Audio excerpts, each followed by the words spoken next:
Hey, good evening. This is kind of a last minute thing. Surprise stream, as they call them. Good to see you here, Nicholas. I imagine you guys are all busy. But I wanted to cover this game because, you know what?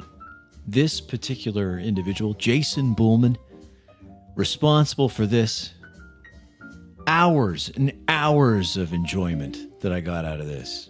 Jason Bulmahn. You don't believe me? Believe me. Lead designer, Pathfinder. And the second edition too, which I passed on, Jason. Don't be offended. It's just not my thing. All right. So, hey, got the kids down, Trout? Get yourself a drink. We're going to give our friend Jason some unsolicited advice. Want to help him out with this project he's on. Uh-oh. Gentlemen, hope you're doing well. There I am. That's right. That's me. C for crispy.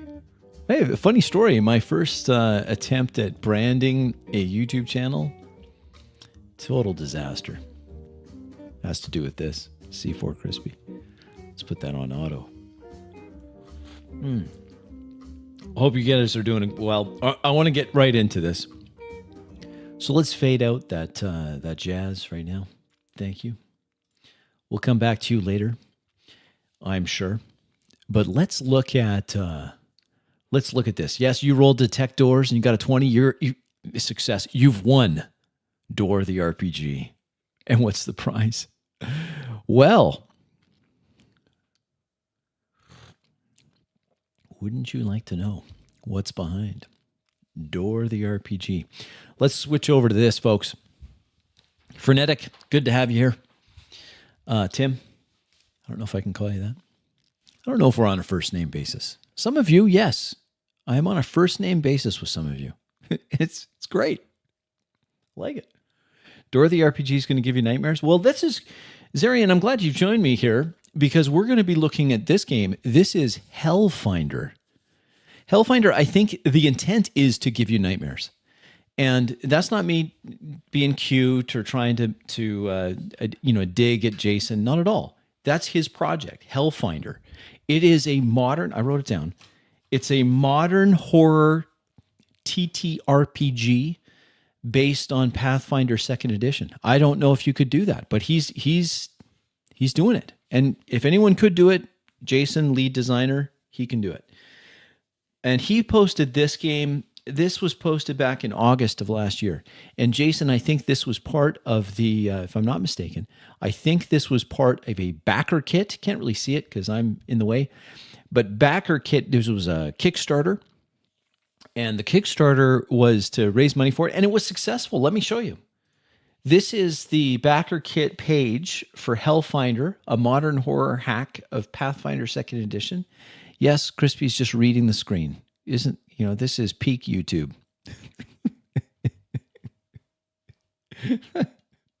Where's the jazz? Successful. Congratulations, Jason. You had 464 backers, and maybe more. Who knows? If people late pledges, I don't know if that's the thing.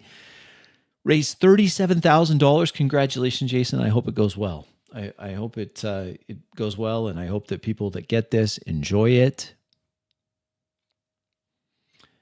Let's look at your game. I am not a lead designer, Jason. You cannot come to me for advice on how to design a game. I will not be very good help to you. But I have some tips, free tips on how to help with a horror game. Now, I'm not even necessarily a horror expert, but what? You don't have the stream? What happened to the stream? No, the stream's still doing the thing. Refresh, Ethan. Refresh. All right. So, Jason, good to have you here. Dave Mills. Boy, we got a lot of people joining. Thank you for joining me. Just on last minute like this. My friend Bacon was in here. Good to see you, sir. I'm probably missing a few. If I'm missing you, I'll try to catch you. Just keep on typing away madly. That keyboard. I'll see it eventually. All right. Back to this. Jason, I want to give you just my impressions as a aggressive role player on how on things like tone. So we're going to talk about that, Jason. You setting the tone for this very Delta Green style modern horror, like agents that are part of a larger organization. In this case, it's the FBI, but it's a special division of the FBI. It's all very cool. Okay, very cool stuff, Jason. But I think I have some tips for you to just, on the actual running of the game side of thing. Can't help you with the design. Sorry, not my wheelhouse. But I am an aggressive role player, and we're gonna go through it. All right, together, we'll go through it. Jason is just so everyone's clear on who's who. Picks up. So this is Jason. He is the creator of this game. Next to Jason is Aki. She's playing Beale Jameson. Underneath here is Gina DeVivo, and she's playing Jennifer Travis.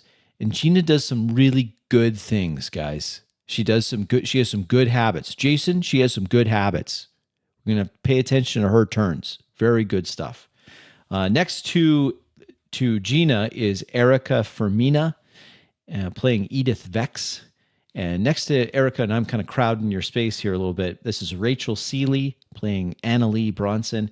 And then in the very nice suit with the red tie, we have Jeremy S. Walker, and he's playing Agent Archibald Davenport the Fourth or something.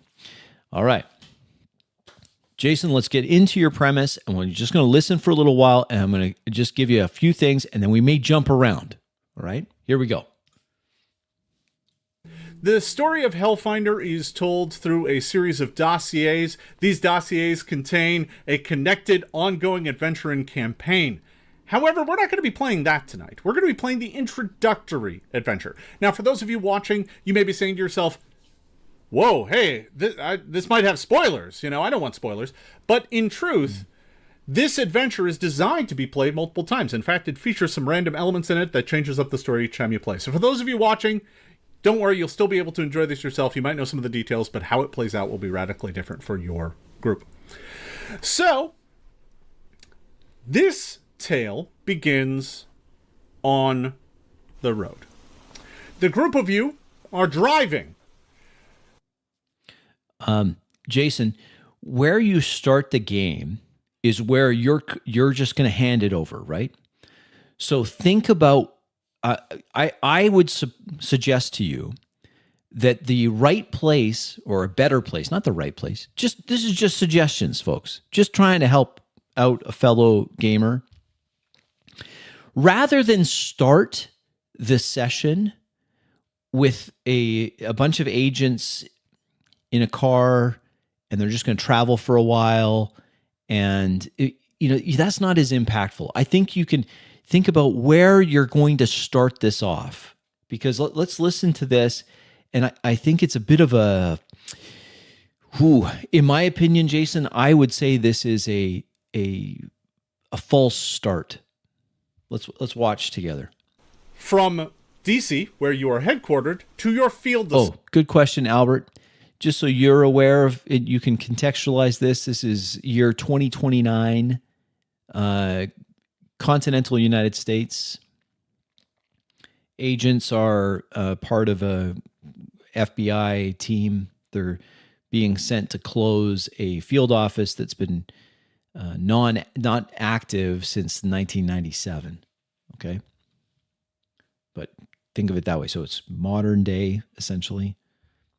Assignments. This field assignment is low. Oh, you're right on time. We're just getting started. We're gonna try to help out Jason here. He's gonna do horror. I know you like horror. We're gonna notice a few things that could enhance the horror tone. That's what we're going for here, folks. Enhancing the horror tone. Located in the North Woods of Wisconsin, you're being sent to a town called Oshkood Falls. Now, we could dive into that story, but that's not where we're at. No, you're driving. They didn't pay to fly you there. They handed you the keys to an old Lincoln Town car and told you to drive yourself there because it's cheaper. So the five of you have been driving all day. You left DC early this morning, and the I I just noticed something. It looks like Gina is reading your comments. She's not. All right, she's not. Path you are taking, the freeways take you, out of Virginia, across Pennsylvania and eventually into Ohio. And by the time you reach Ohio, it has gotten dark. You are in the middle of nowhere, and I do mean that incredibly sincerely. The road is dark. It is raining heavily. There are very few other cars. You know what? Good question, Daniel. 1 to 10, how painful is it? I wouldn't say this is a very painful game, Jason. When I watched it, it's not very painful, but there's a couple things that keep coming up that if they were addressed would elevate this game to really high level, like maybe an 8, 9. I mean, a 10 is mythically good. I mean, I don't have 10s. My games aren't 10s ever. Eventually, maybe we'll get to a 9.5. I don't know. Maybe it's a logarithmic scale. I don't know. But it's not the worst, right? It's not the worst. But there are a couple things, Jason, right off the top. There's already some of the commenters here, and you'll have to, that they may come across as mean-spirited at times, but their heart's in the right spot. These are people that want to improve the hobby. They're looking to improve role play, have game sessions go better, get more of it. Nabeg, good to see you. So, be patient. There's going to be some good suggestions here. Out here, you're on a highway, but boy, it just seems like forever since you've seen an off ramp, a town, anything. Hellfinder coming with the receipts. And it's starting to get late. It's about 8 o'clock right now, and the rain is pouring down very heavily. My first question for you as a group is, who is driving? Okay, no. So don't start the game session with a question to the players. It's don't do this before. I don't like that, because what this does, Jason, is it's going to encourage these questions, back and forth questions. We're playing horror. No, I don't want that. I want in character. I have a decent drive. I'm trained in it. Yeah, same. Yeah. Well, it certainly isn't me. I don't drive. What time is it right now? See what I mean? Immediately. What time is it? He said 8 p.m. He said 8 p.m. Muted, by the way. It is about 8 o'clock. It is raining heavily. The sun has gone down, by the way. It's mid-October right now. Okay. Look. My first advice for you, Jason, is you're very good at describing things. I was watching your game. My wife happened to walk into the room, and she heard me watching your game. And she thought, honest to goodness, she thought I was listening to a home commentary, home decorator describe a room. There is a limit to the efficacy of the GM's descriptions. Once the descriptions run too long, you get a diminishing return.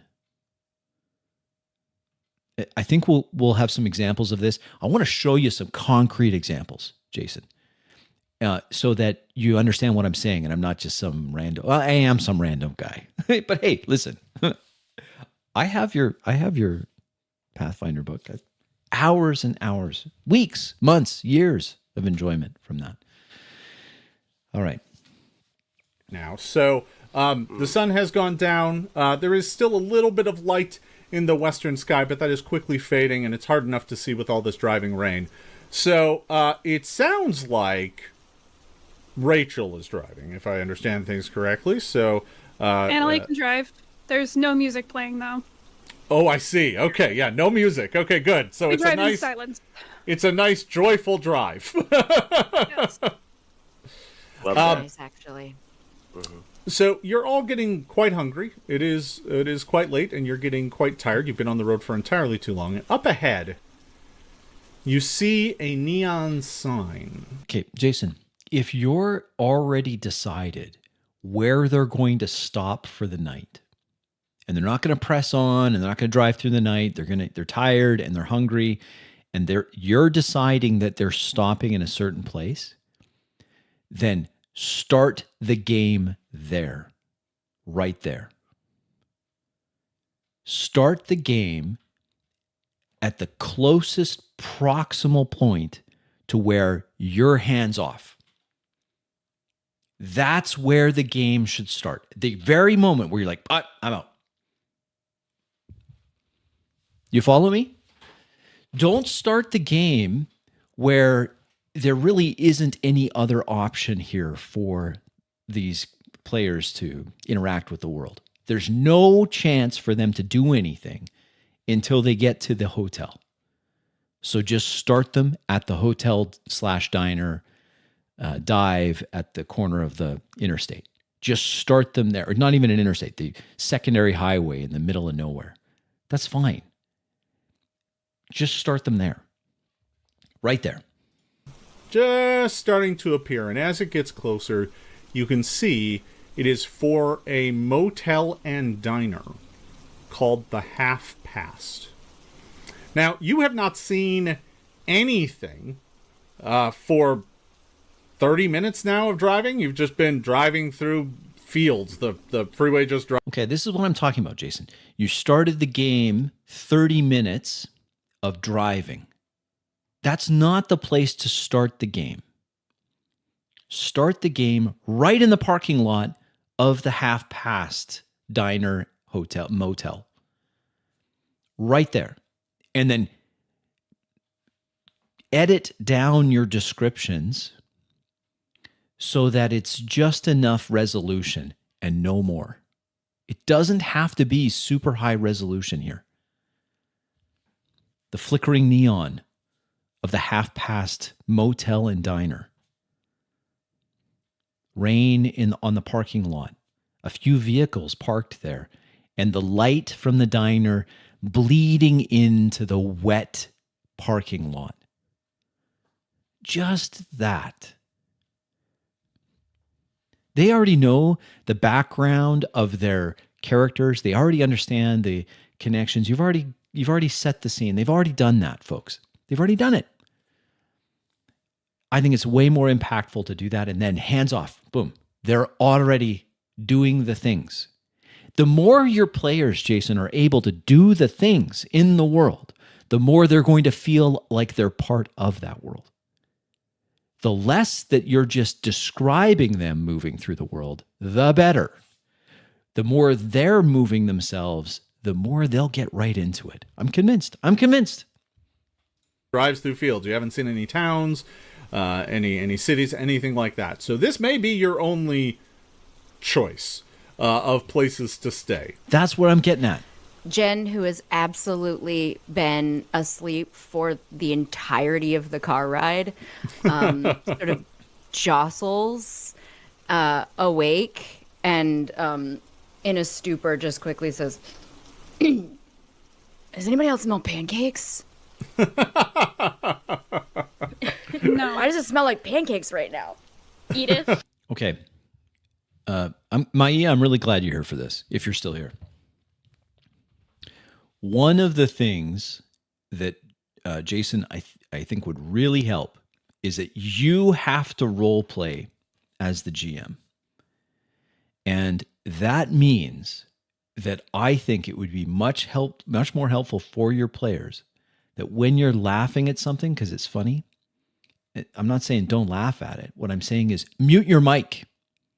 You set the tone, Jason. You set the tone. What do you want the tone to be? Oh, hey, there's a pancake. You joined at a great time. The player here on the bottom left just said that she woke up and smelled pancakes. They're stealthy pancakes. You'll see what I mean here. I'm going to let it play for a bit, but keep in mind the tone of this game, which is called Hellfinder, is modern horror. You're going to have to set that tone, Jason, and then your players can take that and run with it. But if your tone is, hey, laughing at everything that's said, it's simply not going to be effective at setting a horror tone. You'll have to just mute your mic when you're laughing. Set the tone. We'll look up from her laptop. Go. Yeah, I smell that. The smell of Is anyone else pancakes hungry? wafting heavily through the airs. Yeah, it's either pancakes or somebody's having a stroke. Either way, there's a place to Stop stop. at the diner. All right. So, this place. Jason, you and I know there was no choice. They had to stop at the diner. Everything about this is going to take place at the diner. So just start the game right at the diner. Diner/motel and parking lot, as it turns out. Let's skip ahead a little bit, and I want to talk. I want to draw your attention to the resolution of the scene.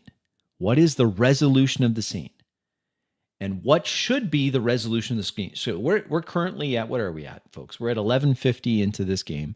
Let's skip ahead 10 minutes. Let's go to 21:50 roughly. We're going to start here, and I want you just to see. Okay, so 10 minutes has taken place. What is the position now of the game? Like what's happening? Yeah, what's happening? All right. Now, good comment here by Zarian, and others are agreeing with you. Horror only works if everyone is taking it seriously, and that is my experience as well. Now, these are all friends of yours, Jason. I think many of them, if not all of them, harken back to the Paizo days. Some of these people are Paizo people.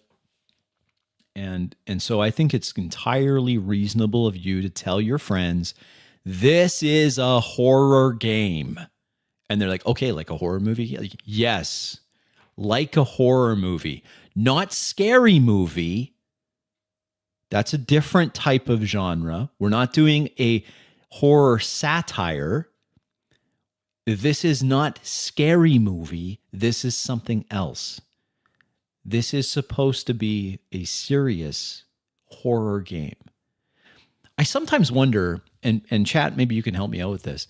You have a lot of people send me horror RPGs, and I watch them, and I get the impression that horror is something that is often attempted and very, very seldomly pulled off. Very seldom. I've watched Call of Cthulhu. I've watched all sorts. Most horror is scary movie, not, well, you take your pick of an actual horror game or a movie. And I know this isn't a movie. Okay, just relax. I know that. But I'm talking about the tone. What is the tone? Frenetic, you do this well, by the way. Frenetic Roleplay does this well. He, as the keeper of a Call of Cthulhu game, is keeping himself consistent with the tone he's looking for. Very important. Okay, so we're 10 minutes in. Let's see what's going on. Trying to sweet talk Maxine. We're not 10 minutes in. Sorry, we're 21 minutes, 50 seconds in. You know it. Okay, this might be... Now, well, let me just let it play for a while. Let it play, and we'll talk about it. You know it. Let's see what I have here for diplomacy. +5, baby.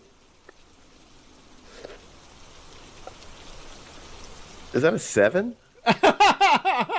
Maxine's like, yeah, that ain't gonna get you far. And she goes back to the keys. She's like, you want doubles or you want queens? Damn it.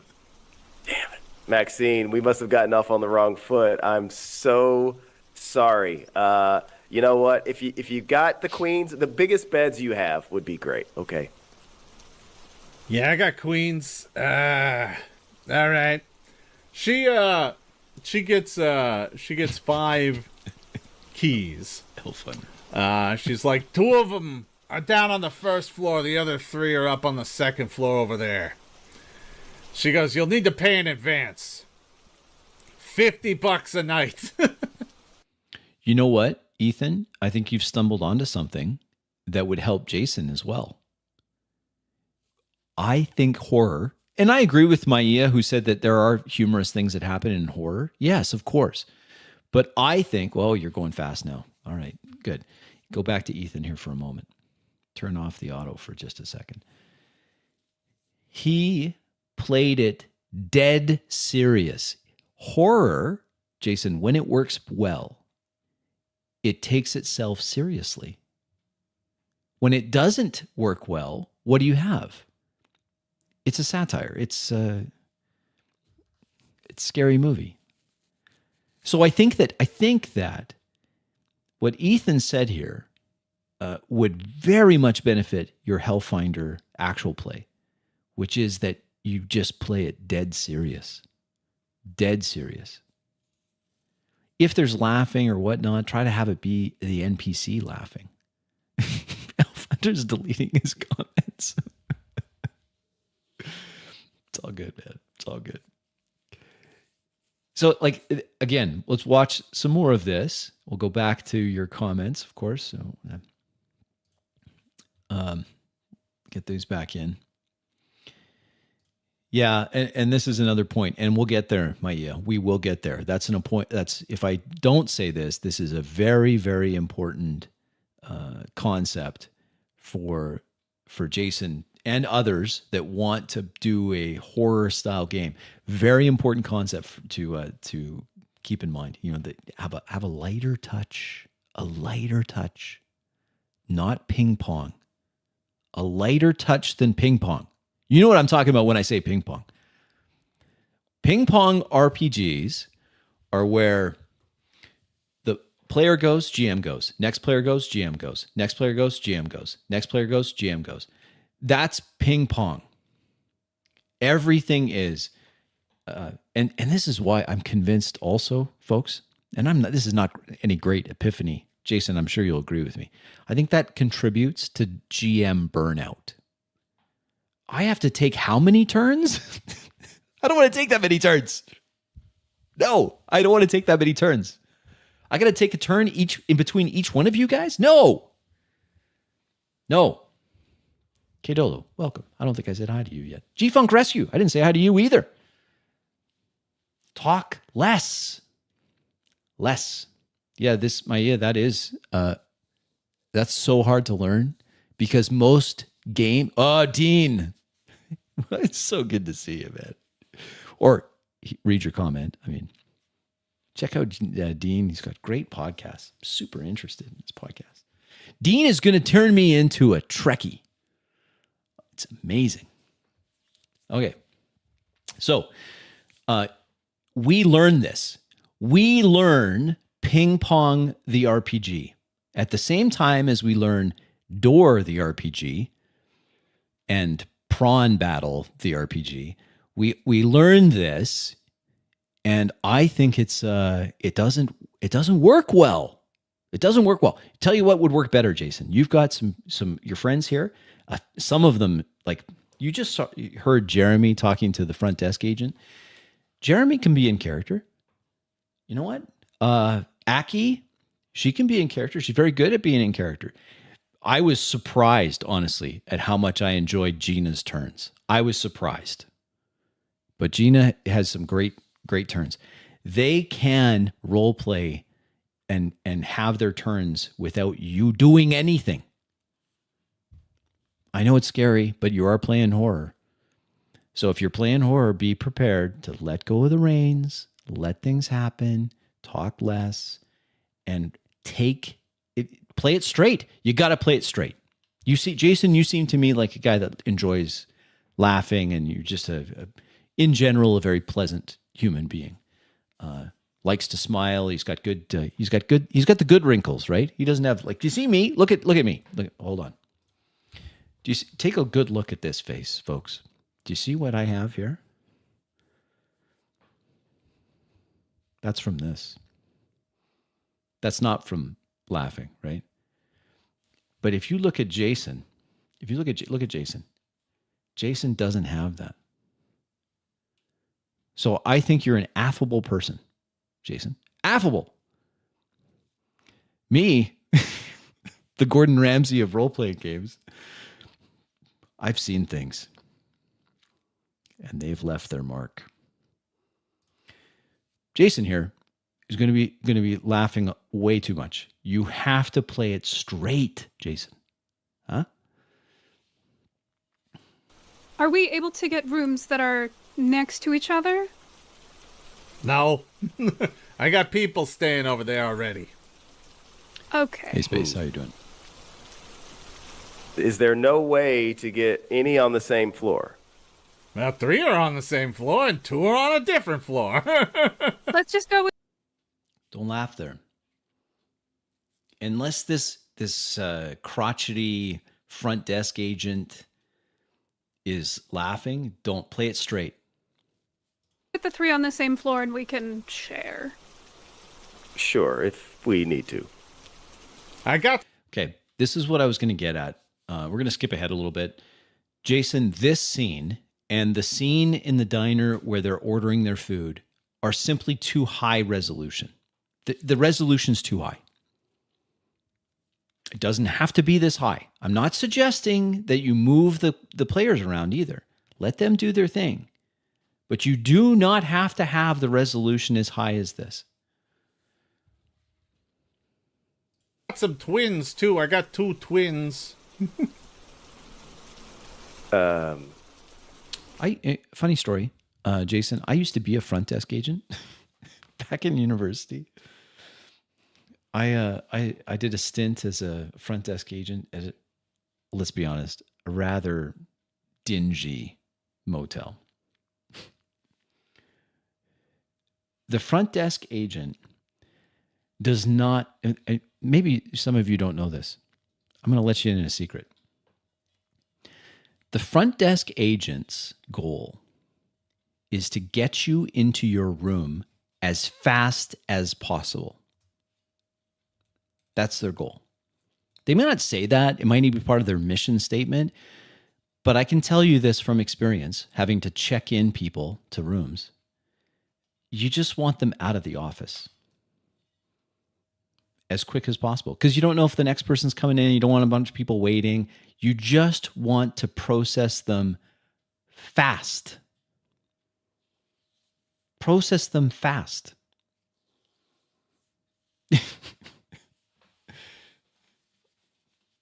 telling you, as someone who was a front desk agent, so a university student, I don't want to chit chat. I just want to process you to the room, take your ID, take your credit card, off you go. Well, let's see. I think we had a request for a twin, I believe. No. Did we not? No. Just hand them the keys. They find out when the door opens. Hand them the keys. Jen said no twin. Jen said no twins. Okay, Jen then no said no. twins, Maxine. Just for yeah. Okay. She's like, Yeah, I got all queens. 3 queens up on the top floor and 2 on the bottom. You want all 5 or you just want 3? And how many floors are in this hotel, Maxine? 2. Okay, then I think we'll be fine. Yeah. Can I get Okay. a room with just 2 single beds and Jen and I will share that room? How about that? Yeah, that's a twin. That's right over here. It's in a different part of the building, but yeah. Are they shoved together? Yeah, there's a room with 2 beds in it, yeah. All right, Mr. Diplomacy. Maxine. So she Yeah. gives you one key to a room with 2 twins, or the 2 twin beds, and then she gives you the 3 rooms upstairs that are all next to each other, that are all queens. So you're relatively clustered. And she's like, Okay. that'll be $125. $125 for how many rooms? What is this place? This is in 2029. Has there been massive deflation? $125? 4 rooms? Whatever, that's a quibble. Jason, that's a quibble. Never mind. Let's keep going. Expensive. Interesting. 125 total for all the rooms. Yeah. Too rich for your blood? Not at all. To be fair, we can that's handle that. really cheap. Yeah. I can pay for it, Mr. President. And she just puts money down, like a card down. Yeah. All right, Maxine gives you the keys, and you can join everybody else in the diner and get out of this driving way. Now, meanwhile, the other agents enter the diner, and inside, there's a fair number of people in here. Okay, Jason, we're going to watch you introduce the diner, and then I'll have some suggestions for it, because when you start a scene, you do not need to start at a high resolution. High resolution to start the scene is going to kill the momentum of the game. Yes, that's a thing.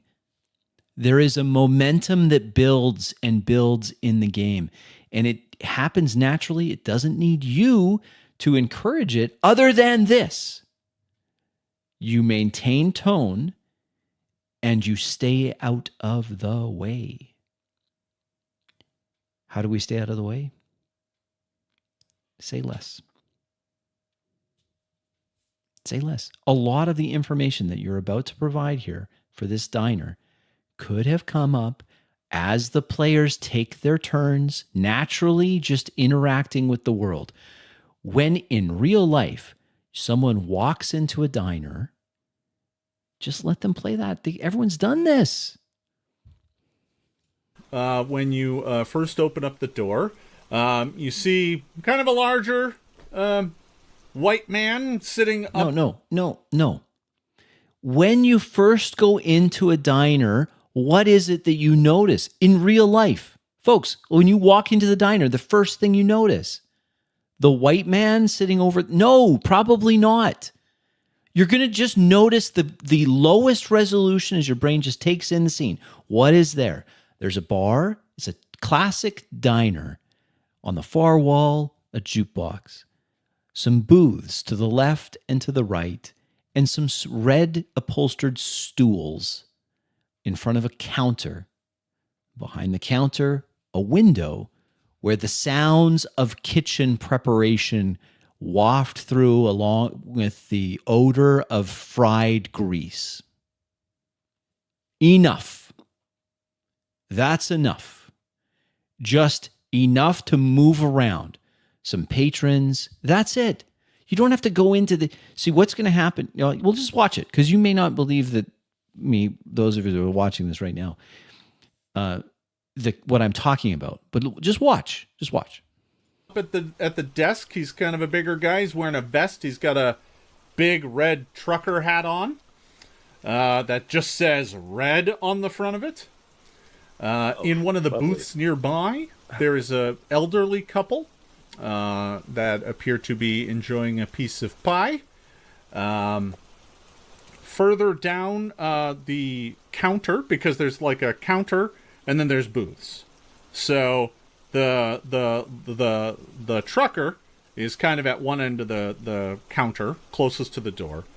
At the other end, kind of closer on the far side of the diner, there is a businessman. He looks to be in his late 30s, early 40s. Okay, now look, Jason, what I'm getting at here is that you moved them into the front door of the diner.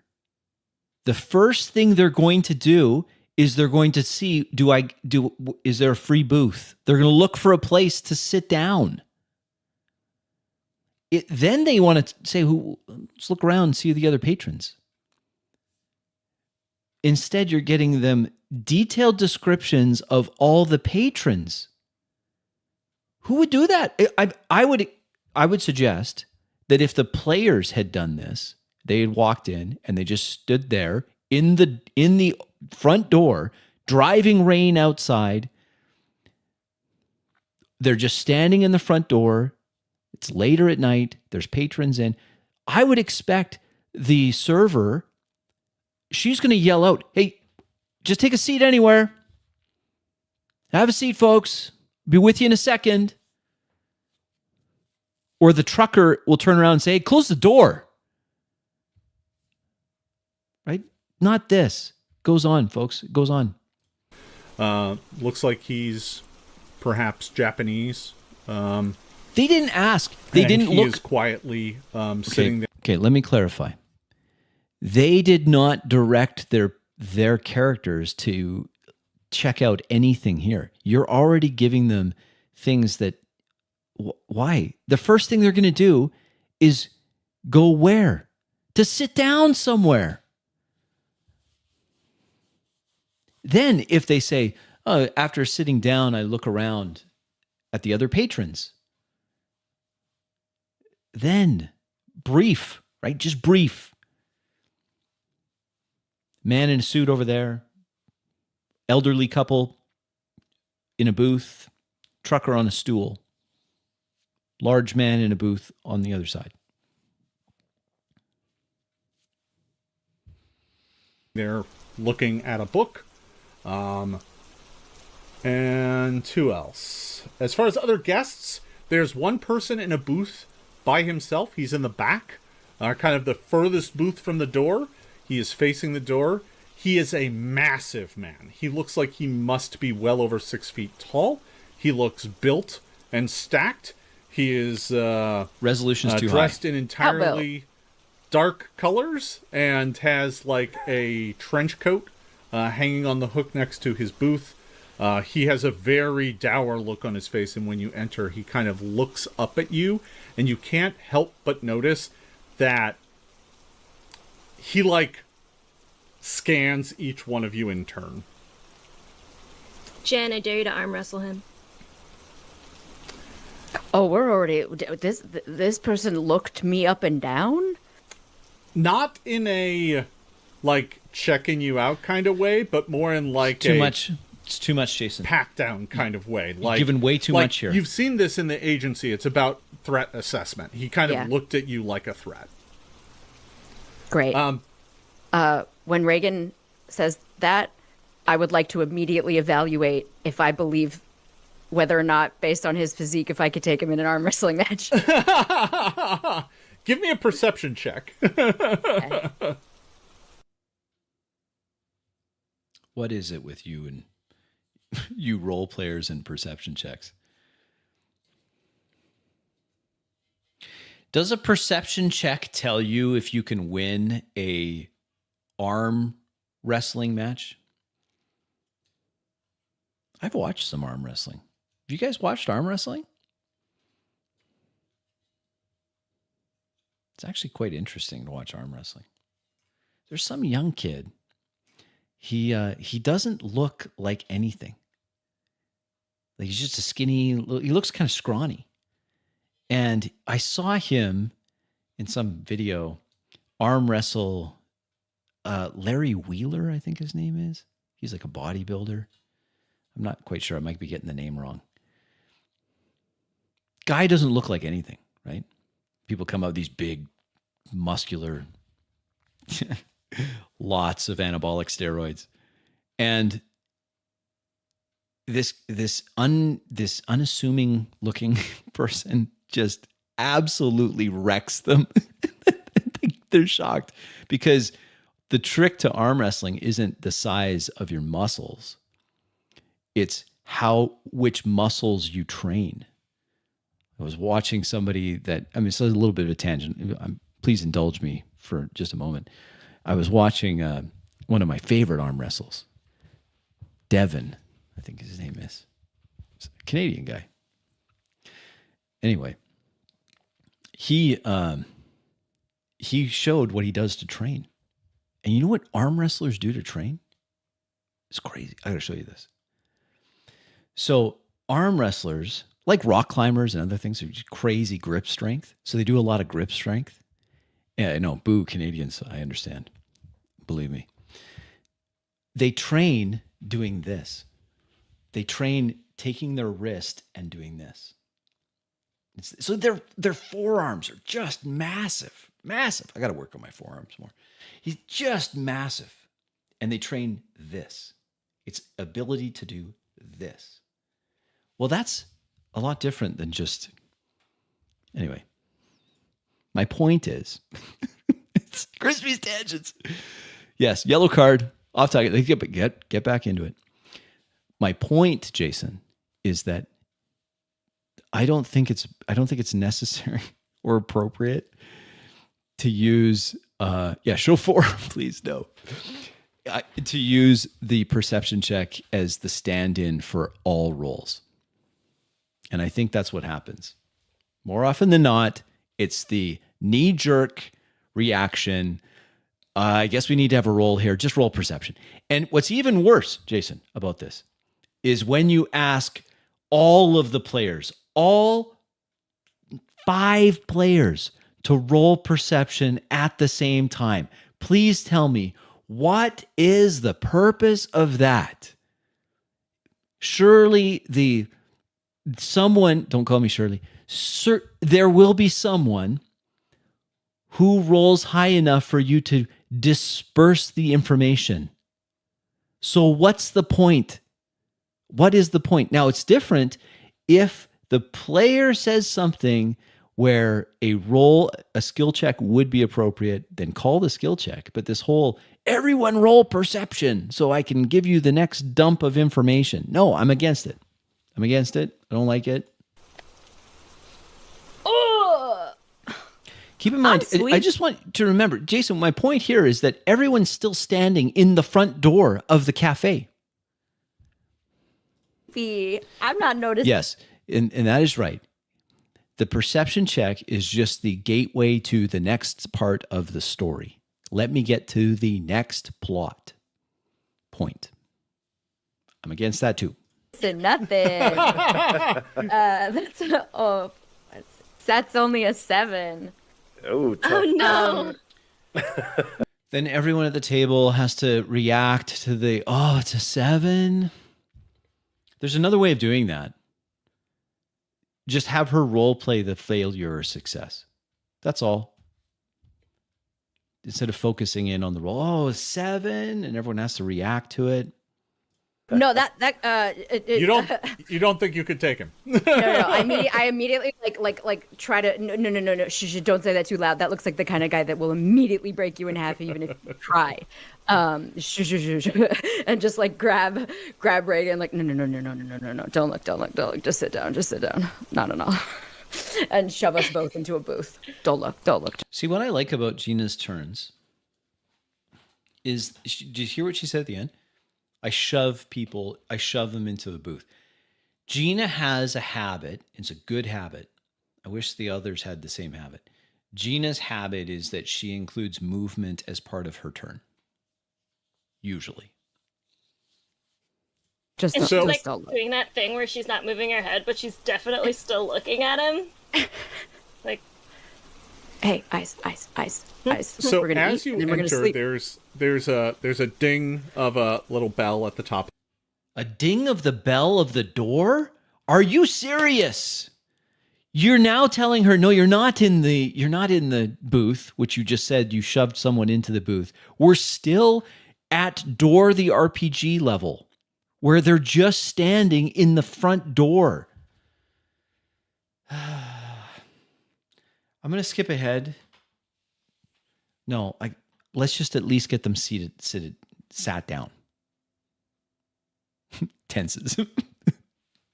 I'm still thinking about arm wrestling.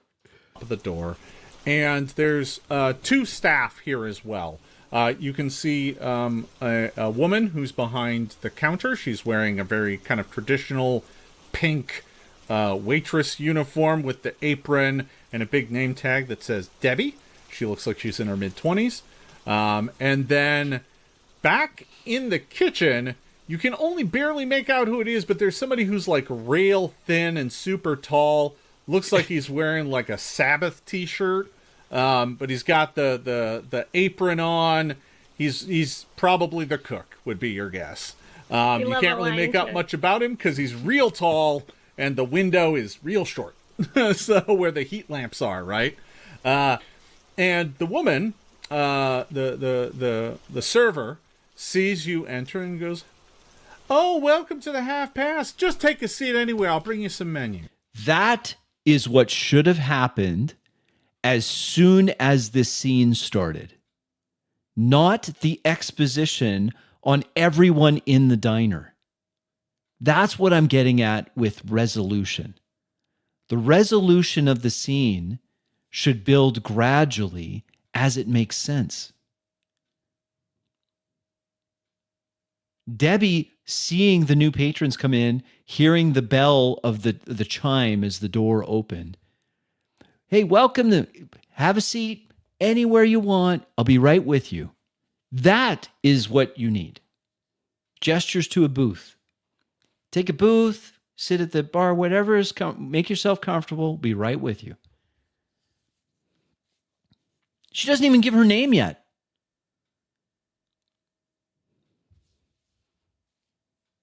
That's what I'm talking about with pay attention to the resolution that you're starting off with in the scene. Thanks so much, Sugar. Thank you. Oh, think nothing of it, Sugar. No. I know it may just be a nervous thing, and we all have them. But the laughing after everything is not going to help distinguish the NPCs as you embody the NPC. Having an NPC that laughs after everything they say, that's an interesting tick for the NPC. But if you're laughing after everything every NPC says, then all NPCs develop a sense of sameness. She comes up and I'm assuming you pick a booth. You could all fit in a booth. Okay. Sure. Are we in a booth near? Okay, you don't have to make these kind of assumptions if you're just letting the players move in the world, and the players, like Gina does more often than not, are saying where they're going.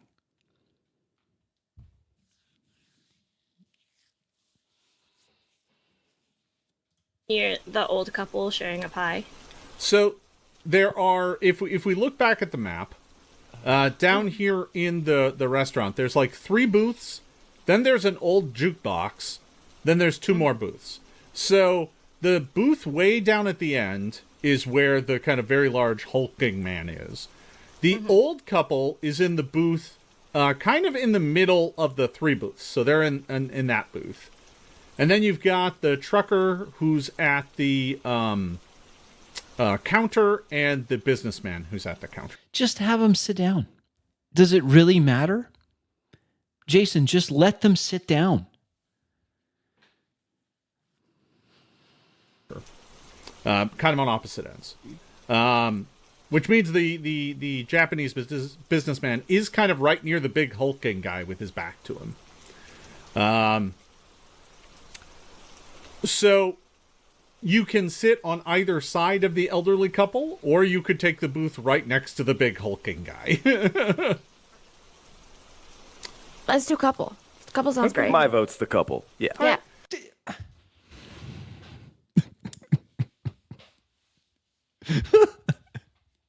Why not just play this as if you were, like, pretend that you're in real life, right?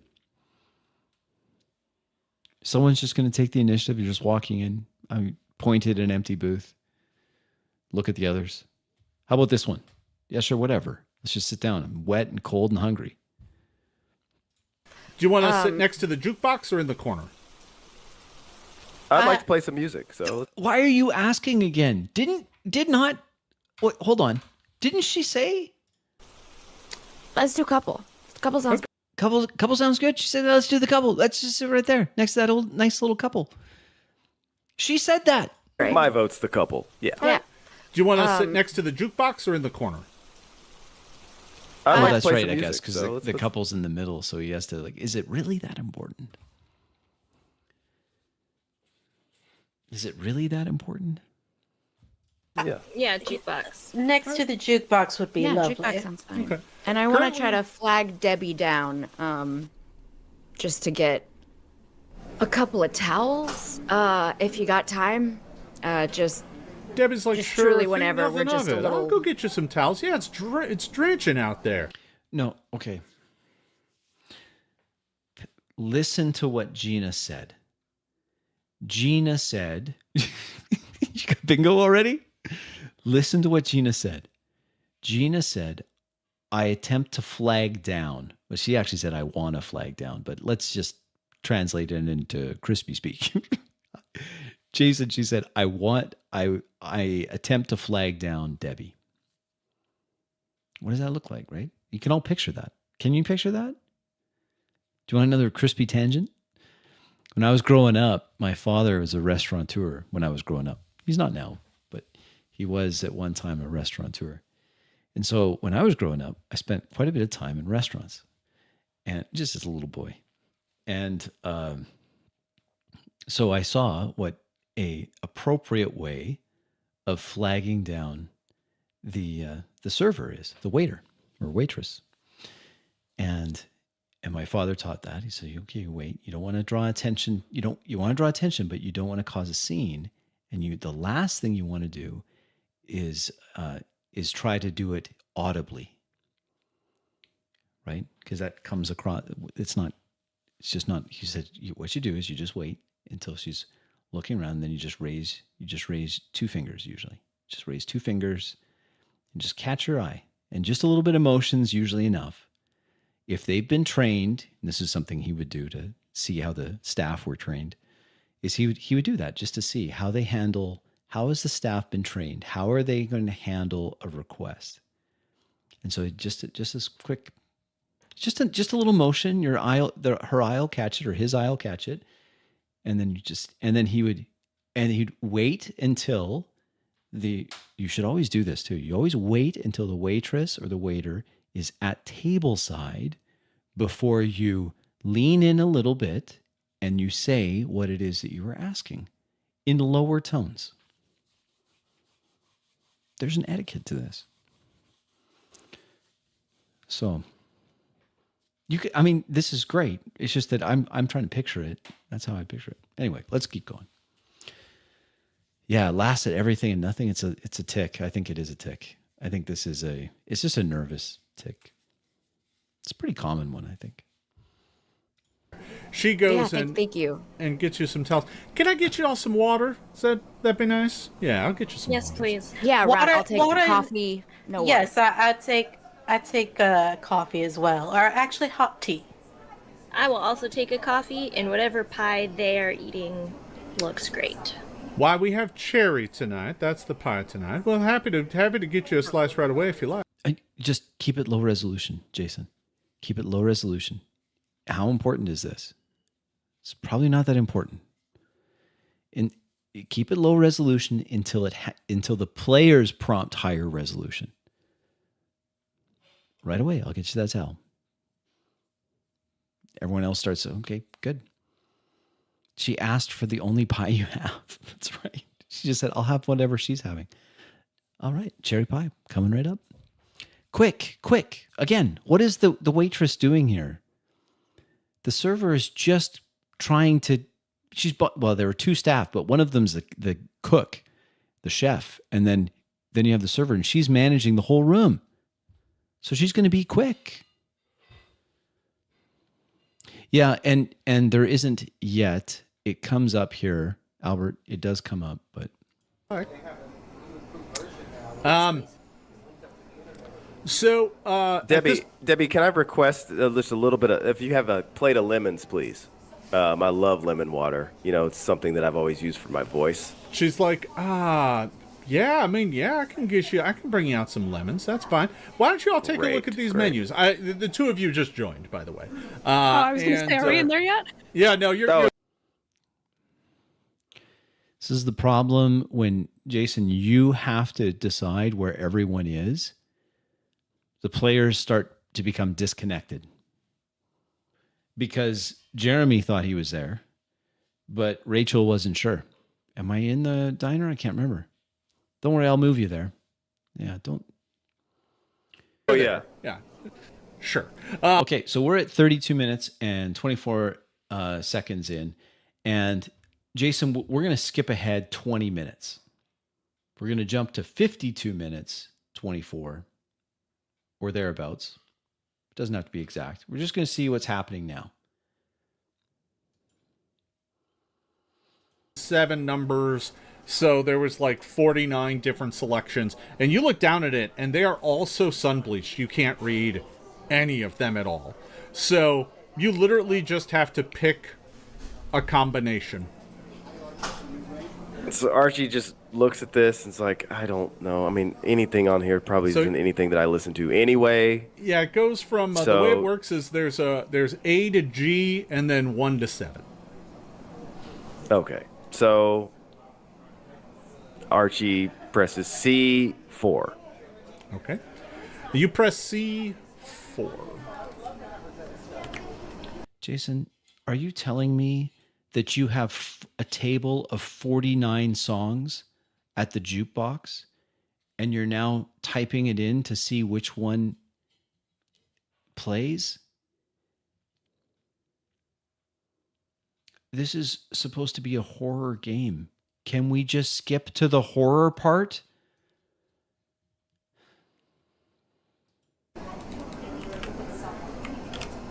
Okay. And gives it a little kick too, because it's, I don't know. Yeah. So it's you kinda like, you begin. Jeremy, I like that you moved your character and that your character did something and you describe it. I like that. The machine kind of flares to life. The lights flicker a bit. The static ends, and the music that comes on is like a country ballad, like a slow country ballad. Great. And yeah, so that's going now. But at least the static is gone. You know, it's one of those songs where somebody sings about how they lost their truck, their dog, their girlfriend, and their gun, right? You know, it's one of those. Love that. Yeah, that's what's playing right now. And you notice the trucker over there is like, yeah, it's a good pick. Archie acknowledges and he turns to face you. His hat does just say red on the front of it, by the way. He is wearing a big vest. He's got a big... Yeah, I hate that. As someone who enjoys, like many of you, a broad selection of music, because I'll just go down a rabbit hole, and I'm like, wow, I didn't think I'd like this, but I do like it. It comes off, Jason. The problem is that your not so subtle dig at all country music is the same. Betrays a shocking disconnect. That smug urbanite is what it comes off as. And you may not be that way. It's just a trope, I suppose. Well, let's go. Scruffy beard that looks like he hasn't shaved it in far too long, or trimmed it even. He's got some mustard stains on his vest. He's got a hot dog in one hand. He's like, yeah, that's a nice song. We get it. One of my favorites. Yeah, sounds great. Who's the artist?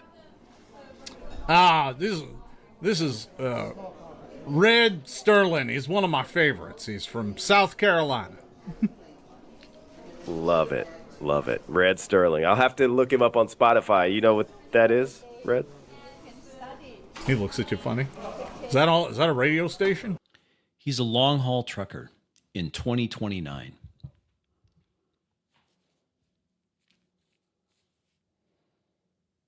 Hey, how you doing, Nate? Good to see you. He's a long haul trucker in 2029. I just don't get the... I'm trying to get into it, Jason. I'm trying to get into it. Let's skip ahead. We're still in the diner. Let's go half an hour. So we are at 54:51.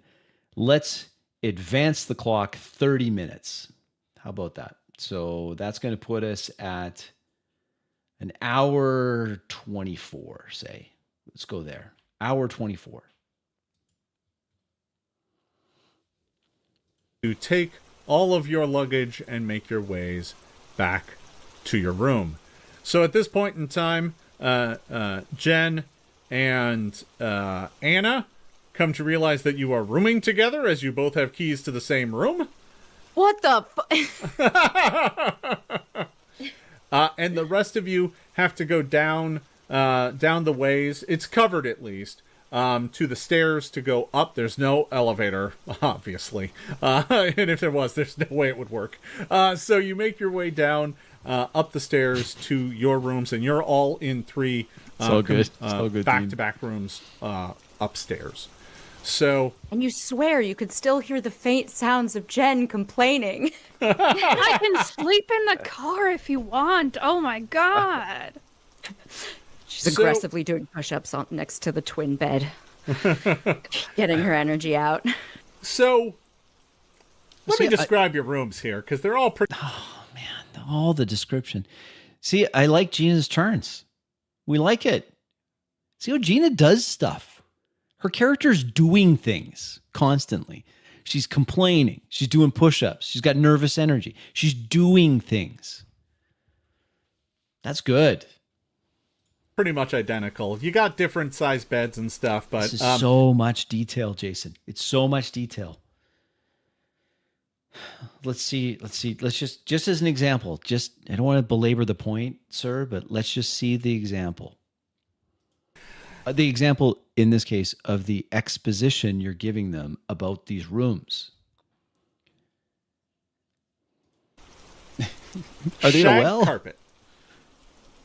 That is burnt sienna in color. The color of the carpet? Beds Really? With that, like, clearly this is polyester, like, duvet cover that's like a paisley pattern, and you got one pillow each, and they are flat.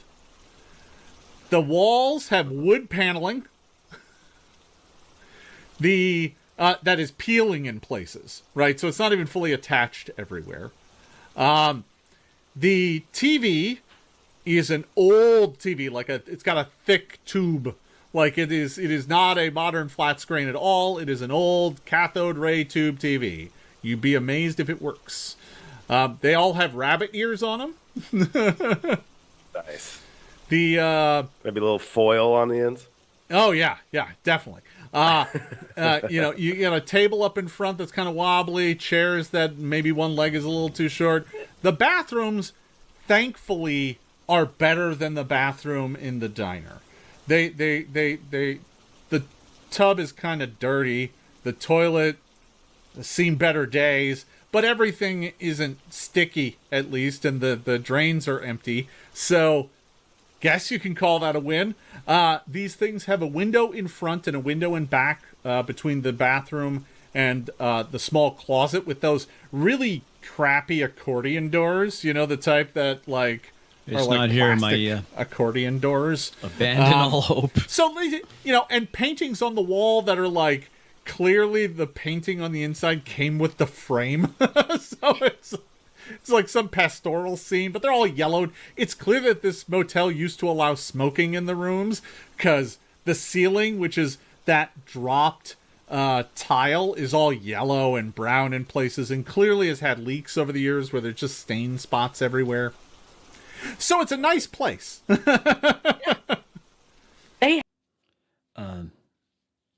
That's way too much. The way I would suggest you handle this, Jason, is you just give the briefest description necessary in order for the players to then move their characters into the room. As they do things, more can be revealed. Just I'm Shirley. Don't call me Shirley. Tyler, you said something early. Can I find it? You said something about it's a 1970s, never been updated, dingy, low-cost motel. Enough. That's all you need. That's all you need. You're talking about how sticky the toilet is. They haven't even gone into the room yet.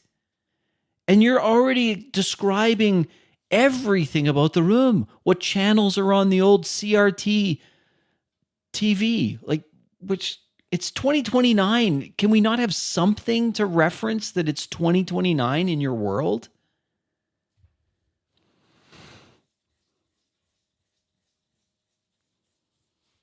It's too much. We haven't updated these rooms since the 80s. Yeah. The field office you're about to go close down may be more modern, and it closed 30 years ago. Jason, who's saying that? Do you have an NPC here? You don't have an NPC in this scene. Who is giving that information?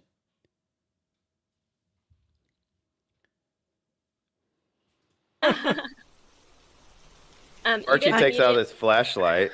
Oh, sorry. Go ahead. No, you can go. I was going to say, Archie takes out his flashlight.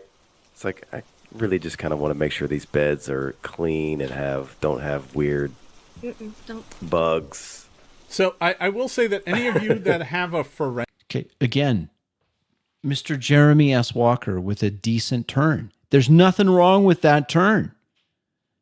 The only thing that's wrong with Jeremy's turn, Jason, is that you didn't what's her name? Erica in the middle, she wanted to go as well. Why not let her go next? Why do you have to jump in?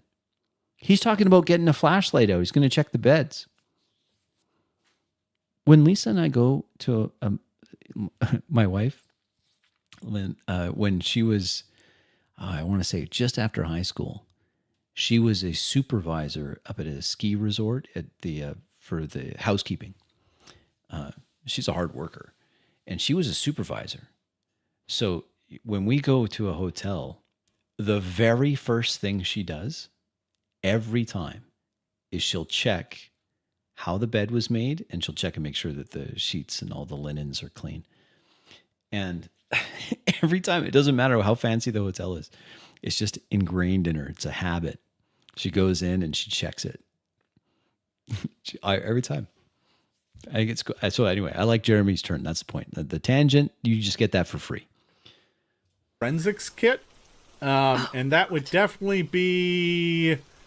Let's see. That would definitely be Jen. You have a forensics kit. Jen hasn't taken a turn. Jen is doing push-ups next to a twin bed. She has nervous energy. Why are you telling the players who has a black light forensic kit, whatever? Just let the players take their turns. That's all you need to do. That's all you need to do here. Let's skip ahead another half an hour. We're at an hour 27. Let's go to 2 hours. Let's see what is happening in 2 hours.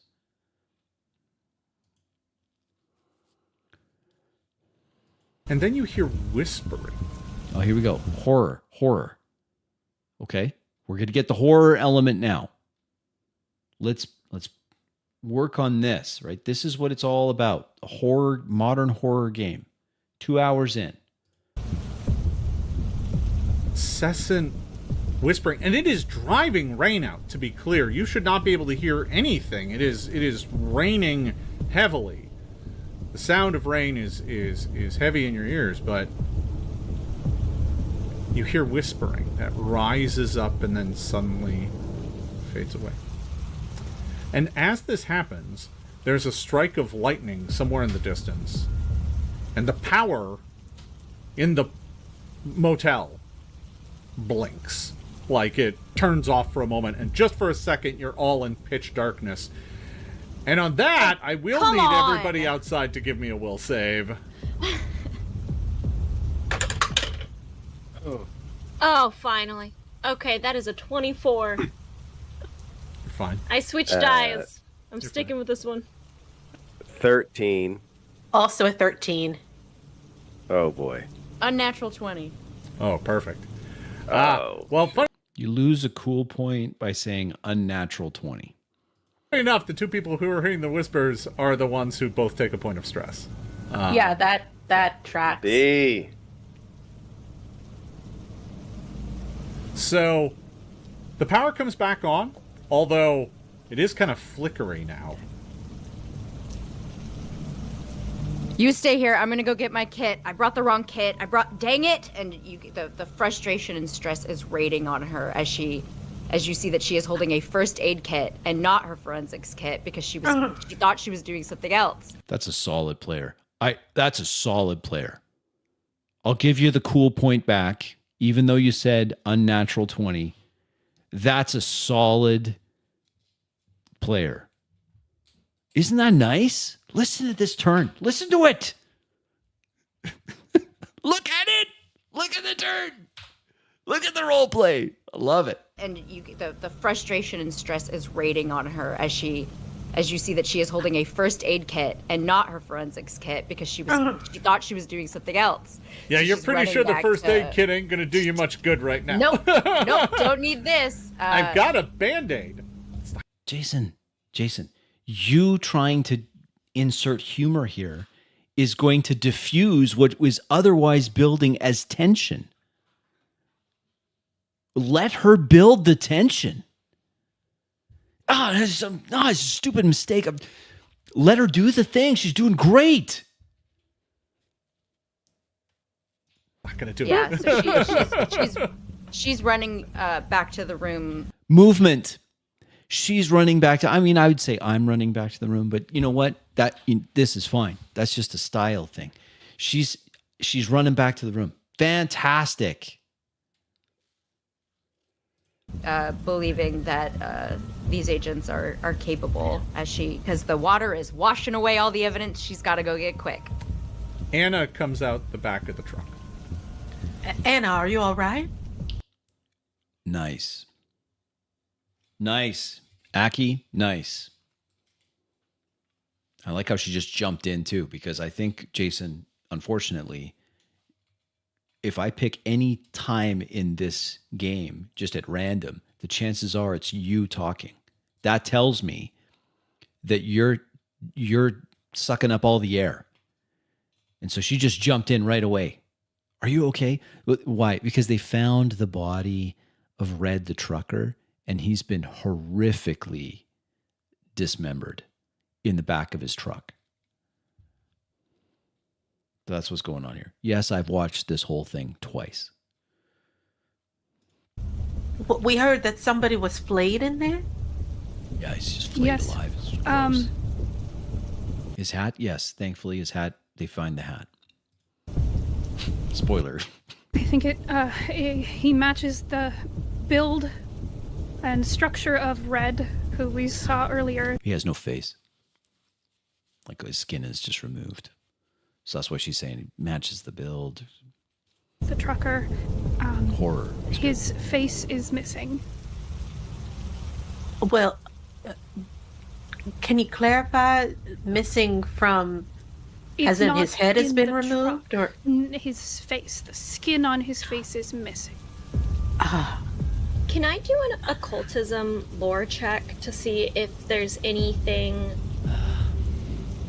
like if that rings a bell of any sort of Sure. like Yeah, ritual? Okay. So players, instead of doing that, say, can I? And then he says, sure, right? Jason's going to just say, sure. If it's your turn, if you want to take a turn here, Erica, the way I would suggest that is instead of asking permission, you just say, I think back, or I pull out my phone. I guess they don't have cell service right now. I think back to my cases that I've had to see if there's something that rings a bell. Yeah, that's right. Kate Old, something that rings a bell. That's right. I reflect back on this, the details, the gruesome details. No, go ahead. Tools or creatures. Yeah.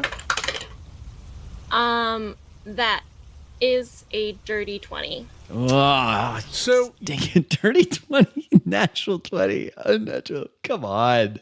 you think back, and obviously there's, bloodletting and cleansing rituals and things like that practiced by some cults around the world. There are some stories of cryptic. Okay, so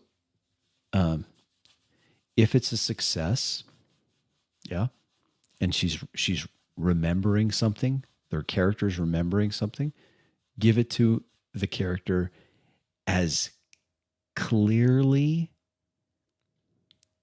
and as succinctly as possible.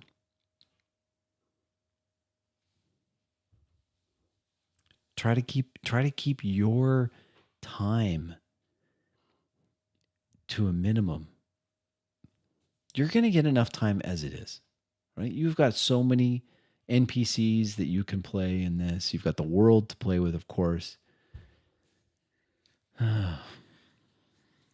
Kids that eat skin and stuff like that, but pulling all someone's skin off in ribbons and hanging it doesn't ring a bell. You could have just said failure. Or just say unfamiliar. Completely novel. Whatever. Instead of like, well, there's some people that eat skin. What? Who said anything about eating it? Archie, at this point, this whatever this is going on, and it's starting to. It's like, did I drop acid? Like, what is the whispering? Shh. Jason, shh. Jeremy can take good turns. Let him take a turn. The whispering has faded away at this point, but it's still like... Yeah, but he can role play that he's losing his mind. What am I thinking? That's what he's doing. He's role playing. What is it with you Pathfinder people now? Look, I include myself, all right? Before you guys get all angry. I include myself. But come on. Just let him take his turn. Disturbing. Yeah, what was that, And so I turned to B, and I'm like, what? Did you hear something like a few minutes? Awesome. Jeremy, great job. I turned to B. Hey, did you hear something? Because he was hearing voices, right? He's hearing whispering in his head. Minutes ago. Edith, you mentioned earlier that you heard strange whispers, right? Yeah. I heard them too. And you're saying So did I. you heard them? Okay, interesting. Okay, this is great. See how these two players are now playing off each other? You heard that too? What? You heard that too? Guess what's not needed in this? Jason, guess what's not needed? You! You're not needed here. You're a great guy, I'm sure, but you're not needed right now. They're doing great. I heard them in the diner. Oh, fantastic. Now, it would be nice if you actually said where you were, Erica, so that we know where you are in relation to this conversation that's going on. But let's just assume that you have said that. Great that you're now like, hey, wait, whispers? I heard that in the diner. What? This is great. This is good. Let's see how it goes. Again, no need for the GM to do anything here. Let the players sink into the horrific nature of what's going on. You heard them just now? Yes. In this? Yes. Just a few minutes ago, yeah. Interesting. Anna, did you hear anything? No. I did hear a scream earlier, though. I heard the Who was scream. screaming? Heard the scream as well. I I don't- just But it sounded like a woman scream. It didn't sound like Red. Was it perhaps that lady? I think it was the young woman. I saw she ran into her room as I was coming out of mine. Which room? Top floor end of the hall. We should see if she saw anything. Yes. Absolutely. This is great. I'll stay here. Wait for Jen to come back with the kit. All right. If the both of you are going into the truck, somebody should stay here to watch the outside. I can stay outside Yeah, that- and let Crime scene, right? Jen go in. It's a crime scene. Okay. I'll go talk to the young woman. Great job, Erica. I'll join you. All right. Archie, what are you doing? You stand. The longer you don't say anything, yes, that's right, Albert. We're on the same page. Isn't that crazy? We get into this. Hey, we're on the same page. The longer you can refrain from entering the scene and saying something, Jason, the better this will all work out. Look at what the players were already doing.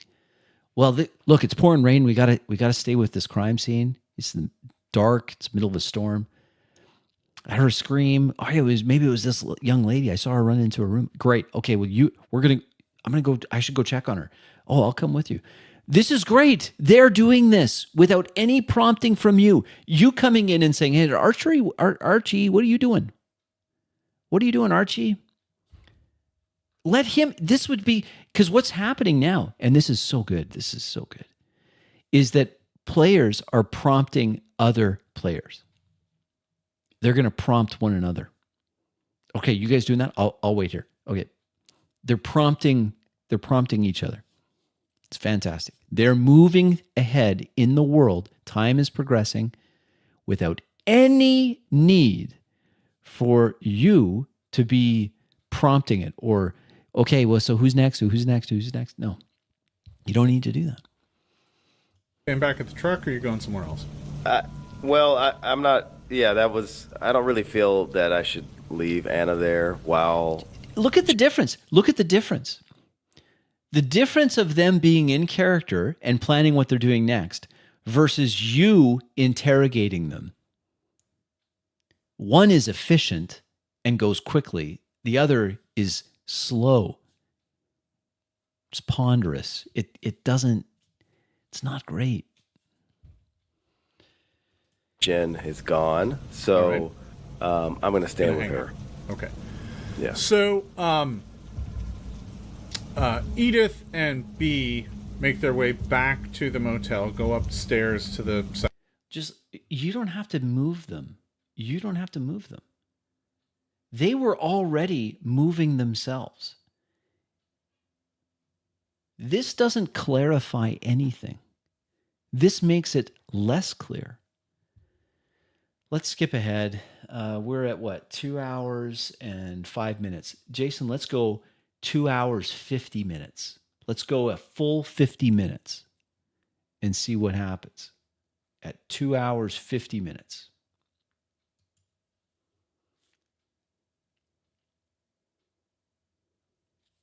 I think this might be combat. Oh, no. One action to move first. Remember, you get 3 actions to go.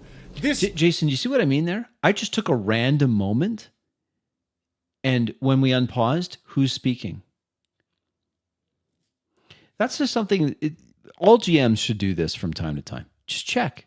Just do a bit of a gut check here. Who speaks most?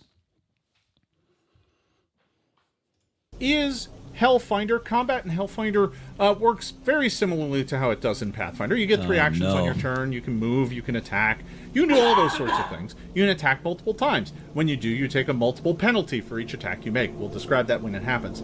However, firearms in this game do have something called the snapshot. Hey, thanks for being here. And that means if you don't spend an action to aim first, you take the snapshot penalty on all your attacks that round. But if you spend 1 action to aim, so if you raise your gun and aim, you don't take that penalty on any of your attacks. Now, on a service pistol, that penalty is only a 2, but you may not want to take a penalty of 2 on your attack rolls. So, spend that action or don't. But right now, Archie, you are 1 move away. You do not have your gun drawn. You had your hand on it, but it's not drawn yet. That would take an action. What do you want to do? Shit. Okay. Do you know what? Do you know what doesn't happen if you resist interrupting players when they're taking turns? Is that the turns go so much faster that you have less instances of a player like Jeremy here, who we've already seen take excellent turns. Excellent turns. We know he can. But he's flat-footed here. Why? Because there's been a long interruption of what when he was in character, he has no hesitation at all. He just does the thing. But now there's this hesitation, so what are you going to do? Oh man, what am I going to do? And this is kind of the board game component of the game, which I'm not as thrilled with. I think, Jason, that your game would be so much better, so much better, and combat would be so much more dynamic if it didn't have to be played like a board game.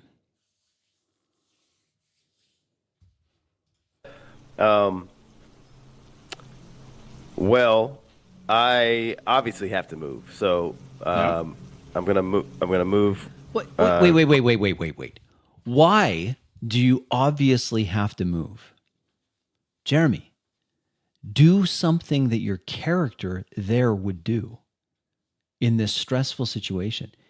If not moving would be more in keeping with your character, who cares what the optimization of the board game is in this moment? Who cares? Role play what the character would do.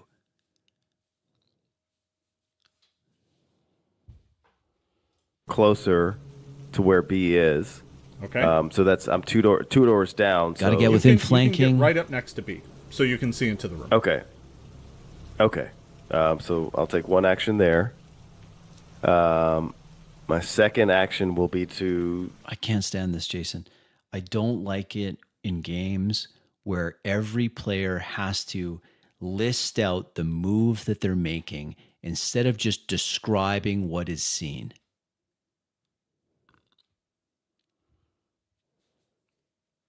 For my next action, I do this. For my last action, I toss the prawn into the walk. Instead of just, I toss the prawn into the walk. No. We have to say what the actions are. I don't think you need to do that. I think that, especially because these are all Paizo veterans, they all know the game system, right? This just uses Pathfinder 2nd edition. That has had a long enough tenure that I think that we can just assume that people know how to play it, especially if they're Paizo employees. That's my point. I just don't, Draw the weapon. Sure. Now you can just fire with snapshot, but here's... You've already talked about the snapshot thing. If he doesn't say it, then it doesn't happen. Jason, let the players take their turns, even if it's not the ideal turn. Especially if it's not the ideal turn. Let them take the turn regardless. Don't coach them. Don't say, well, you've forgotten about this thing. Just let them do it. You already gave the explanation about snapshots. If he doesn't picture a snapshot, then why spend any time at all on it? Here's the thing. The first thing I need you to do is give me a will save as you see what's inside this room. And the whisper grows to an overwhelming crescendo. Okay. 13. 13. You're lucky I rolled low. Take 1 point of stress. Okay. And you are frightened 2. You will take a penalty of 2 on all d20 rolls from this point forward. Yuck. Benevolence. Benevolence. The only way I know how to serve it. So It has its limits. you have 1 action left. You're not sure what's going on here, but Daniel Tanaka clearly is involved somehow. Okay. Well, Kidolo, you raise a very good point. He's role-playing a character that's becoming overwhelmed. And all I heard was, you take Frightened 2, now you take a mechanical penalty on all of your D20 rolls.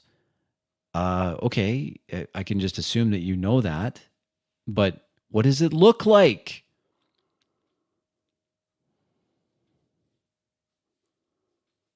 Right in two. And the head's just floating, yeah? No, just the face.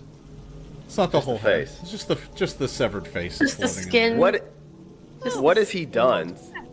So he's standing up, as you said, right? Yeah, Kendall he's Tanaka, standing up. back to us. And you can see now that as he stands up and his hands go down to his side, not that he used them to help him stand up, he just kind of rose up from the bed.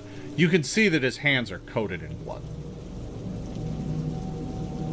Yeah, that's Okay. the problem, Kidolo. He didn't even say, if he gave the description of this businessman with blood dripping off his hands and a face, just the skin of the trucker's face hanging in the air, floating, unsupported, roll fear, will save.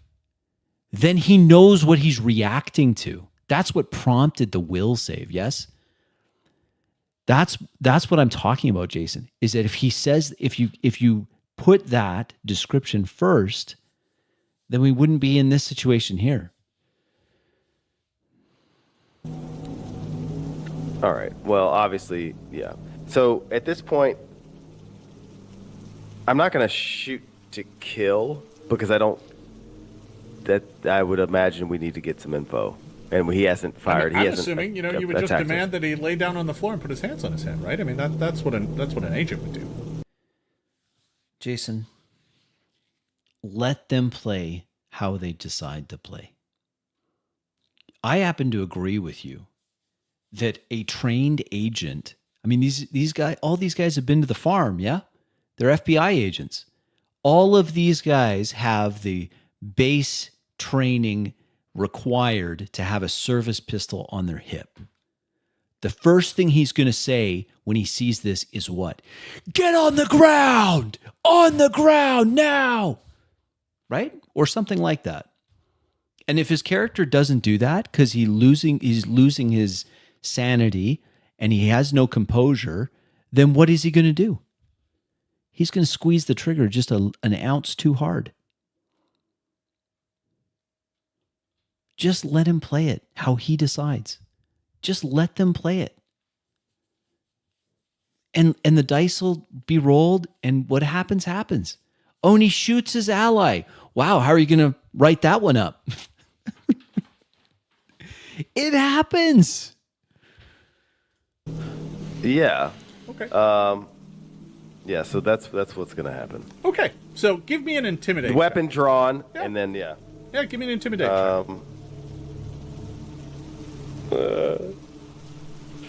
Come on. Oh, sorry. New dice. Okay. 18 minus 2 plus 2. So that's back at 18. 18. If it had any effect on him, he doesn't look like he's about ready to lay down just yet, but who knows? Maybe it worked. Next up, B. What?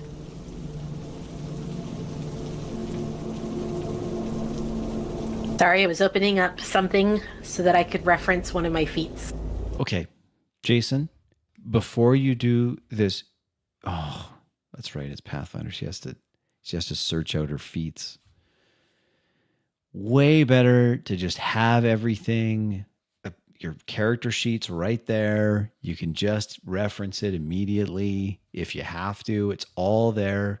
You don't have to alt tab to another window and search it out. And oh no, my iPad's timed out. I have to turn it on again. Oh, I messed up it's not reading my fingerprint. Oh, I just have it there.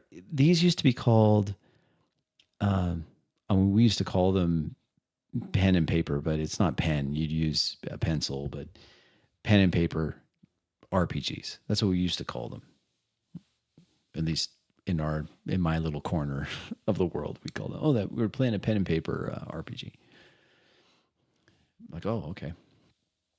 Because having it there is way better than not having it there. I still will print off a character sheet and have it when I'm playing a game in front of me. Sure. I am definitely going to unholster my service pistol Sure. and point it towards the evil thing that is scary and evil. And I will also try to demand that he get down. And I'm trying to find the description for intimidating prowess. Okay, so other than not having the description for intimidating prowess, do you notice that she took her 3 actions without saying, for my first action, I don't like I'm going to, that's true. It's near future tense. I'd rather it be in first. But you know what? We're going to let that slide because I just was ranting about this whole for my first action, for my second action, for my third action, which to me is completely unnecessary. And she's just shown us, Aki's just shown us that you don't need to do that. I draw my service pistol. I point it. So she's got the service pistol out. She points the service pistol at the big scary guy. And then she makes another, get on the ground now, right? Just that. Just that. What's this question? In the past, I would narrate from the point of view of the hero. What do you call a 4D alternative when you're just narrating untethered events? Well, you just say what it is. I'm not sure I understand. I may not understand. I'm a simple man. Intimidating prowess. Let me grab that for you. I don't like this. I don't like this at all. I don't like having to reference the rule book.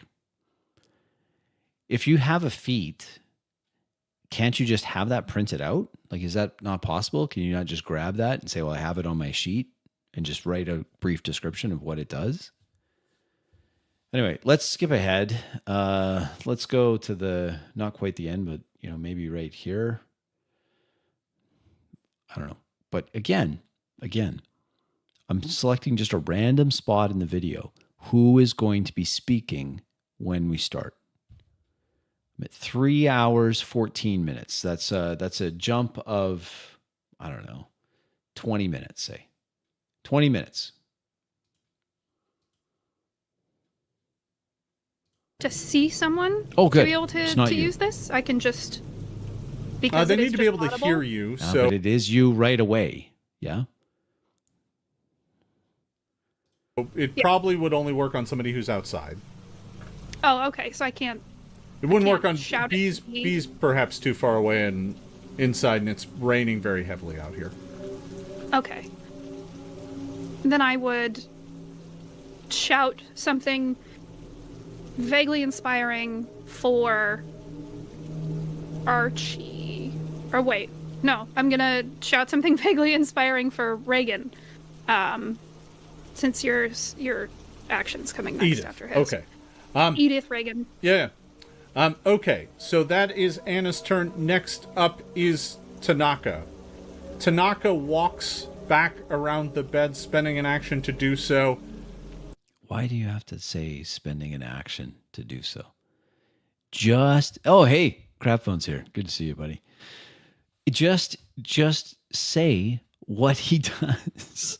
We trust you, man. You made the game. We trust that you're playing by the rules that you made. B, you are down on the ground. Tanaka reaches down with a finger to attempt to touch you. Yeah, you know what? That's a good question, K-Dolo, and I don't know. I don't have an answer for that. I'm just going to let that one go.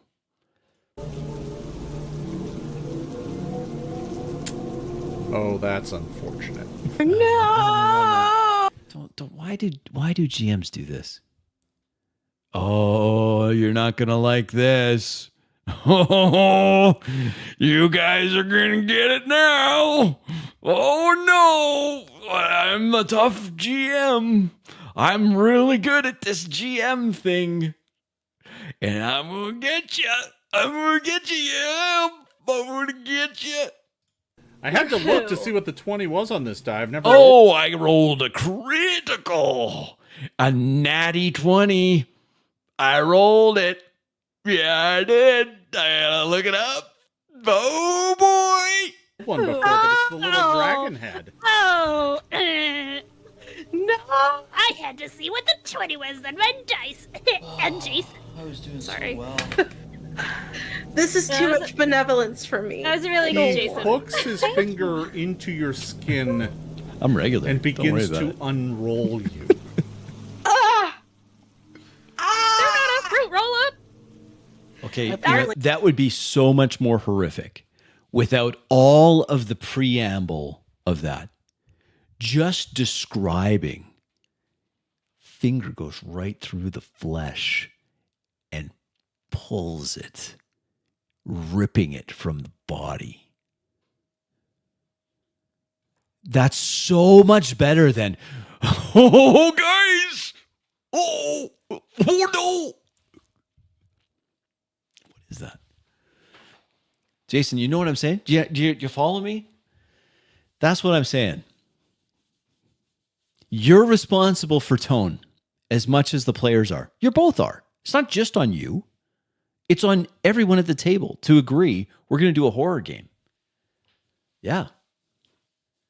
And react and play accordingly. You decided that. You decided that together. I am. Take 8 points of damage.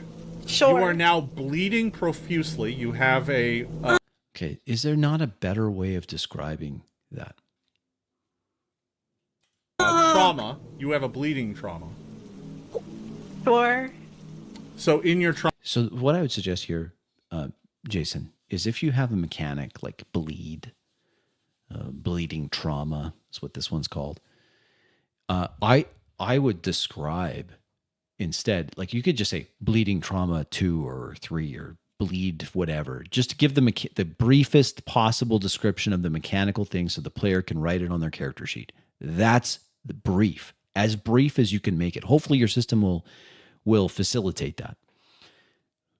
But you describe blood pouring out of the open wound where flesh used to be, just gushing over the floor, over the burnt sienna floor, shag carpet, whatever. That's where they are. trauma's put bleeding. Mm-hmm. And take 3 points of stress. Sure. That sounds like so much fun. Well, it doesn't sound like anything to me because it doesn't seem like we're actually role-playing stress yet. Which is a shame because we've already seen several of these players have excellent moments where they were role-playing very well. I'm not at half yet. And now that he has a finger hooked in you, he spends his third action to just keep pulling. Take another 4 points of damage. I'm unconscious. That's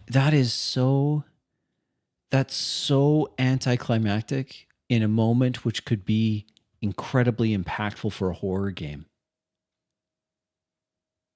Incredibly impactful. She's losing consciousness. Instead of just saying, I lose consciousness, like, what? Aki, I think you could have role-played that way better. But again, we know you can roleplay. It's just, and we're focused more on Jason here.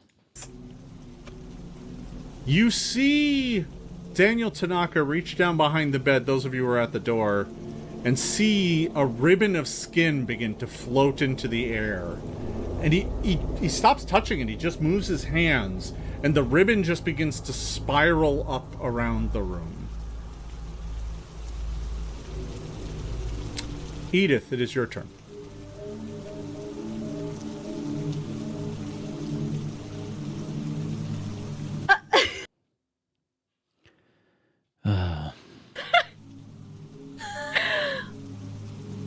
Okay, if I wanted to switch weapons, is that an action? Yeah. Oh, no, Erica. No, how can you do that? How can you do that? You just saw a fellow agent have a strip of flesh ripped off her body and then float around the room. And your turn starts with, is it an action to switch weapons? Oh, why? All right, I think we're done. I think we could probably just call it here. We're coming up on the 2-hour mark, and there's only so much. It just kills the tempo. You're right, Shergul. It's just an absolute tempo. You just double tap any of the tension that you had in the game. It's gone. It's over. No, we're going to talk about the rules of what you can do. It's a shame because Jason, you gave a great description in there, but I mean, I skipped to the part where you spent a good, 5 minutes describing the layout of how the motel rooms were numbered. That's a resolution that doesn't matter. You do not need to go through that. It doesn't matter. Okay. This, hopefully something I've said in this will resonate with you, Jason. Because I think that when it comes to your position as a game designer, as a successful game designer, if you were to implement some of these things into your next project, perhaps it would influence some of the design decisions you're making so that your next horror game can flow better, can feel more natural. Just go through it, right? All of us have a verbal tic of some kind or another. The real challenge for your Hellfinder project is that it looks to me, and I'm not trying to diagnose you, sir. I'm not. That wouldn't be fair. But I do notice that after many of your turns and descriptions, you chuckle, you laugh, because you're a fun guy. Very affable, I said. But you're going for a serious horror tone. And doing that doesn't allow that tone to build. I guess I could distill it down to this. I'll close with this. When you're the GM, don't forget that in your descriptions, not just of the NPCs, but of the weather and all of that, you're role-playing, you, the GM, are role-playing consistent to the tone that you're going for. So if it's a humorous game, very lighthearted, then your descriptions will... Oh, I'm sorry. Trout, you testing? Everything okay? You can see us? If you're going for a lighthearted game, then you're role-playing all of the descriptions, all of the things you're saying in your role as game master should reinforce that. And that's not to say that you don't have moments of levity and other, but you should always remember what is the tone of this, because your players are going to pick up on that. And you're role-playing that.